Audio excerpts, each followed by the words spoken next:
శ్రీనివాస మంగాపురం శ్రీ కళ్యాణ వెంకటేశ్వర స్వామి ఆలయంలో ఫిబ్రవరి 8 నుండి 16వ తేదీ వరకు జరగనున్న వార్షిక బ్రహ్మోత్సవాలకు సంబంధించి ప్రోగ్రాం బుక్లెట్లను తిరుమలలోని టీటీడీ చైర్మన్ క్యాంపు కార్యాలయంలో చైర్మన్ బిఆర్ నాయుడు, అదనపు ఈవో సిహెచ్ వెంకయ్య చౌదరితో కలిసి ఆవిష్కరించారు. ఈ కార్యక్రమంలో టీటీడీ స్పెషల్ గ్రేడ్ డిప్యూటీవో వరలక్ష్మి పాల్గొన్నారు.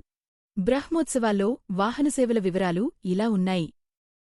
ఫిబ్రవరి 8న ఉదయం ధ్వజారోహణం, రాత్రి పెద్దశేష వాహనం, 9న ఉదయం చిన్నశేష వాహనం, రాత్రి హంసవాహనం, 10న ఉదయం సింహవాహనం, రాత్రి ముత్యపు పందిరి వాహనం, 11న ఉదయం కల్పవృక్ష వాహనం, రాత్రి సర్వభూపాల వాహనం, 12న ఉదయం మోహిని అవతారంలో పల్లకీ ఉత్సవం, రాత్రి గరుడ వాహనం, 13న ఉదయం హనుమంత వాహనం, మధ్యాహ్నం వసంతోత్సవం, సాయంత్రం స్వర్ణరథం, రాత్రి గజవాహనం, 14న ఉదయం సూర్యప్రభ వాహనం, రాత్రి చంద్రప్రభ వాహనం, 15న ఉదయం రథోత్సవం, రాత్రి అశ్వవాహనం, 16న ఉదయం చక్రస్నానం, రాత్రి ధ్వజావరోహణం ఉంటాయి.